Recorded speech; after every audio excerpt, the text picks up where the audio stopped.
Well, I mean, I was raped 4 times, gang raped 4 times. Tell us about it. This is pretty tough, for me to speak about. And in my transcripts that I've written down, I do say that I could talk about all of the rapes, but it doesn't really help me in recovery. But the one I've mentioned previous is I was having a shower. 5 guys have literally rushed into the shower. And, I can fight to a degree.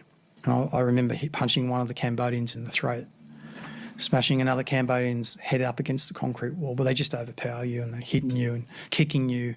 A lot of them know kickboxing and stuff like that. And they're not all small, skinny guys, some of these guys are in there for life. And eventually they've grabbed my hand here, grabbed my feet, and then I was raped by the 5th guy. Pants down, pushed my head face down into the filthy, wet floor of the toilet. And the smell of sewer, and I'm struggling, and just focused on a corner of a filthy corner of the wall and the floor while this just went on. And the amount of shame and guilt you feel about that, how can I have done something more and kept these guys off? Maybe you just can't.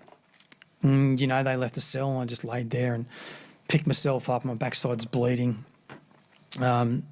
Picked myself up, put my pants back on, I moved back to where I was sitting. Nothing was said, nothing. And they just went on to doing their own thing again, playing chess or whatever they were doing at the time. And I'm looking at them, I'm looking around the room and, you might get someone look at you. But it's a look of like, oh, I'm glad it wasn't me this time. You just deal with it. Like I said, you just feel worthless, powerless, just a used up piece of meat. It's the only way I can really describe it, and just wishing I could do more, and I couldn't. And I never asked for this, not once. And then the other time with the guards where I was taken back to their quarters. And, they'd come in and pluck prisoners out. And one night it was me, They'd drink in their quarters, they'd be drinking whiskey and drinking whatever they could get their hands on, gambling and whatever else. And they just go from cell to cell and pick out people. So on that occasion, I was raped by about three guards, beaten with a stick, beaten, with a set of keys as well. That happened a couple of times actually. And then raped by 2 of them. And then picked up and put back into my cell, just thrown in. Like it was nothing. Nothing was said. Nothing. And then, the lady boys got it worse. They got it even worse. They would be raped repeatedly each night. You could hear them screaming. Like, I never screamed. I didn't want to give them that satisfaction. I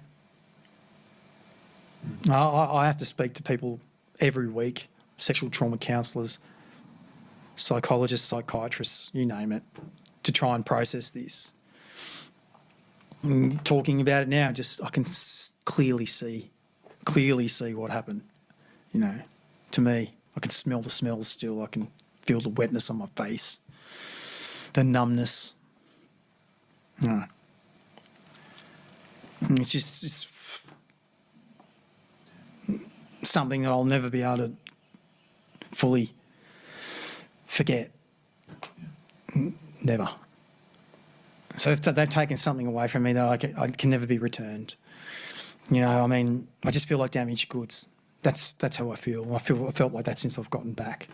Or in prison as well, but since I've been back, I just feel like damaged goods and what am I actually worth anymore? Yeah.